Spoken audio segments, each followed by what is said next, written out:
여러분 안녕하십니까. 이어서 광주 전남권 소식입니다. 자라나는 축구 꿈나무들이 천연잔디 위에서 마음껏 볼을 찰 수 있는 행사가 열렸습니다. 모처럼 포근한 날씨 속에 김장을 하며 월동 대비에 나선 시민들도 많았는데요. 포근하고 차분했던 휴일 표정을 이재원 기자가 전해드립니다. 따사로운 햇살이 내리쬐는 광주 축구 전용구장. 멋진 드리블 솜씨를 뽐내는 어린이들이 전용구장의 주인공이 됐습니다. 처음 뛰어보는 천연잔디 위에서 치열한 몸싸움이 펼쳐지고 상대 수비수를 제치고 골이 터질 때마다 관중석의 학부모들은 함성으로 화답합니다. 비가 나기도 했지만 살짝 재밌고 적응이 안 된 것 같아요. 날씨도 좋고 하니까 오랜만에 그 햇빛에서 빨리 뛰어보고 하는 게 재밌었어요. 광주FC가 축구 저변을 확대하기 위해 마련한 이번 행사에는 500여 명의 축구 꿈나무들이 참석해 난생 처음 천연 잔디를 밟았습니다. 광주의 미래라고 볼 수 있는 유소년 선수들이 좀 천연 잔디도 경험을 하고 시민들에게 좀 개방을 해서 저희가 좀 시민구단으로서 책임을 다하기 위해서 이런 행사를 마련하게 됐습니다. 커다란 체험실이 월동 준비에 나선 가족들로 가득 찼습니다. 다음 달까지 계속되는 김장 행사의 참가비는 10kg에 64,000원 선. 앞치마와 김장 비닐 등이 준비되어 있고 절인 배추와 양념을 받으면 바로 김장을 시작할 수 있어 편하다는 반응입니다. 간편하고 좋아요. 집에서 이것저것 준비해서 하려면 힘들잖아요. 그래서 한꺼번에 준비가 다 돼 있으니까 저희들 와서 묻히기만 하면 되잖아요. 깨끗하고 시설도 좋고 또 가족이 하니까 간편하면서 또 좋은 것 같아요. 금남로에서는 성소수자 축제가 3년 만에 다시 열렸습니다.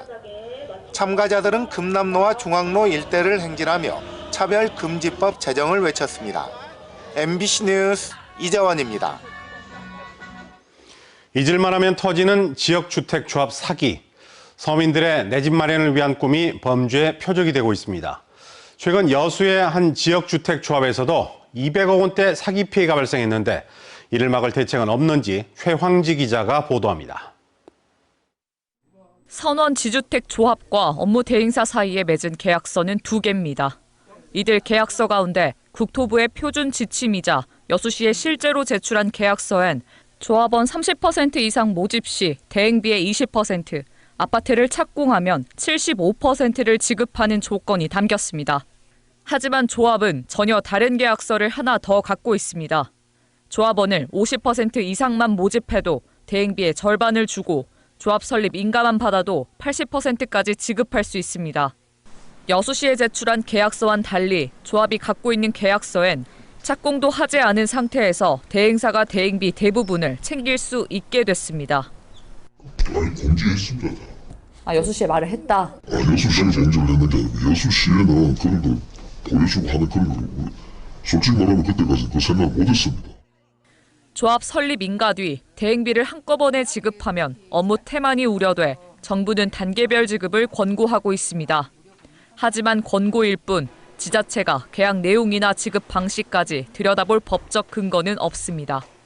조합과 대행사의 짬짬이 계약을 걸러낼 안전장치는 없는 셈입니다.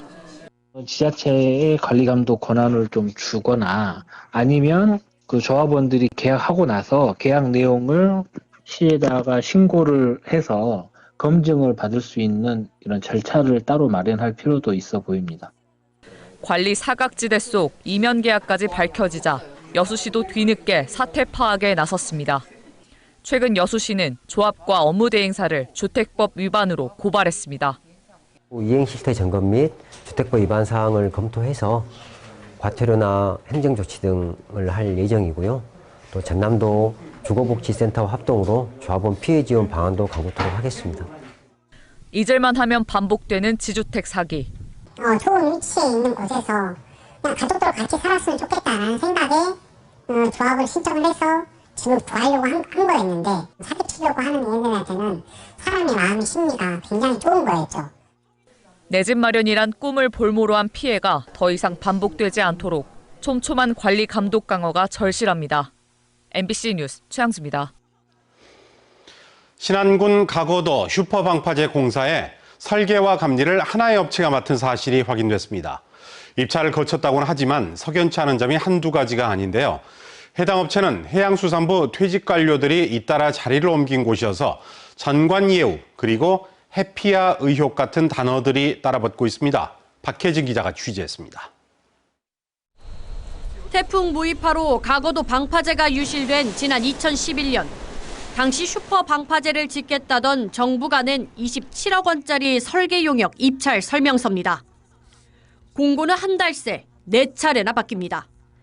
최초 제시됐던 심사 기준 항목 일부가 삭제되고 제안서 마감 일자도 변경됐습니다. 최종 공고일은 2011년 11월 28일. 이틀 뒤 설계업체가 선정됐습니다.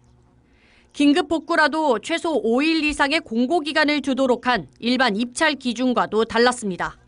저도 좀 이거는 좀 이해가 안 가네요. 그러니까 이게 어떻게 알 수가 없네요. 제가 지금 상황으로는.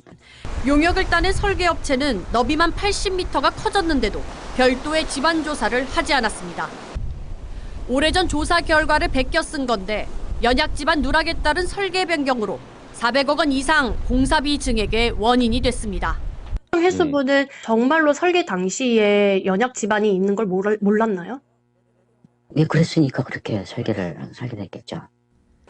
설계업체도 발주처인 해양수산부도 몰랐다지만 용역보고서에 인용한 이전 지층 단면도에도 연약 집안을 암시하는 자료가 눈에 띕니다.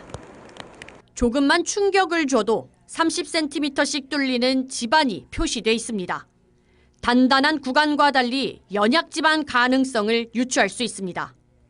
6번 때렸는데 30cm가 들어가 버렸다 그 말이에요. 그러니까 연약합니다 표현을 하거든요. 한 2m 정도가 그런 의미로 해석이 가능하거든요.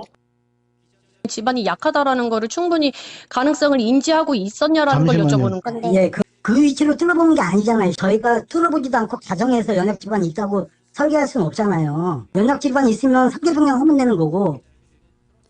뿐만 아니라 설계를 맡았던 이 업체는 공사 감독을 책임지는 감리사로도 선정됐습니다.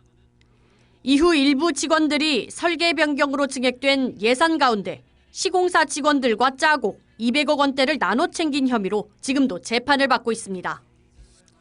MBC 취재 결과 이 업체는 전직 해양수산부 간부 공무원들이 회장과 대표이사 등으로 반복해서 재직해온 것으로 드러났습니다. 그러니까 경험이 좀 많은 부분이 있어서 그분들이 오비 출신들이 디테일하게 이제 어떤 방향 제시라든가 이런 거는 이제 긍정적으로 해주는 부분이 많기 때문에. 해당 설계업체는 지난 5년간 해수부와 24건 179억 원 상당의 계약을 따낸 것으로 확인됐습니다. 특정 부서 2곳과 다수의 계약을 맺었는데 공교롭게도 이 업체로 옮긴 전직 간부들이 있던 부서였습니다. 후배들이 그러니까 선배 회사한테 밀어줘. 막 밀어줘요. 그쪽에다 조역 이미 정해져 있어요. MBC 뉴스 박혜진입니다. 오늘 새벽 4시 50분쯤 광주시 일곡 청소년 문화의 집 부근에 매설된 지름 350mm 크기의 송수관에서 누수가 발생해 주변 도로가 일부 침수됐습니다. 상수도 3본부는 송수관이 굽어진 지점 이연부가 이탈해 누수가 생긴 것으로 파악하고 오늘 정오쯤 복구를 완료했습니다. 언제 어디서나 내 손 안의 뉴스. 광주 MBC 뉴스 유튜브 구독으로 함께하세요.